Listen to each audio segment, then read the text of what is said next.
Herkese salam. Sevdiyim məkanları göstərdiyimi bilirsiniz. Bu gün də sizə Özbək şefinin əllərindən hazırlanan o Özbək plovunun məkanını təqdim edəcəm. Bakıda belə bir məkanın olduğunu bilmək doğrudan da sevindirici bir haldır. Demək olar ki, Bakıda bir burada iri qazanda, iri tikələrlə təmiz Özbək plovu hazırlanır. Quzu ətini hər kəs sevməyə bilər deyib dana əti ilə hazırlayır ustamız. Özbək çörəyini isə odun atəşində Özbək ustası hər gün isti-isti fırından çıxarır. Yeməklərin yanında da servis edilir, satışda da var. Restorana yemək müştərisi kimi də gələ bilərsiniz, Özbək məhsulları müştərisi kimi də. Çünki Özbəkistandan gətirilmiş çaydır, nabatdır, halvadır, quru çərəzlərdir, şokolad və konfetlərdir, hətta duşes və təbii şirələr də var. İndi keçək əsas məsələyə, seti sizlərə təqdim etmək istəyirəm. 4 nəfərlik setə daxildir 4 porsiya şorba, 2 növ salat, Özbək duşesi, Özbək çörəyi, Özbək plovu, 4 ədəd ətli samsa. Bu setin qiyməti cəmi 54 manat. 2 nəfərlik olan setinə qiyməti var, o da 29 manat.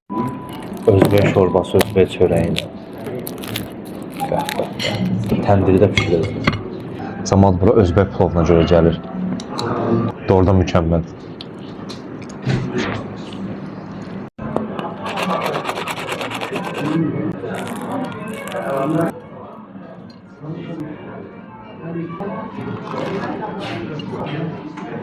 Məkanda çatdırılma da var, səhifədəki nömrə ilə əlaqə saxlayın. Bərəkət restoranı Nərimanov metrosu yaxınlığında yerləşir.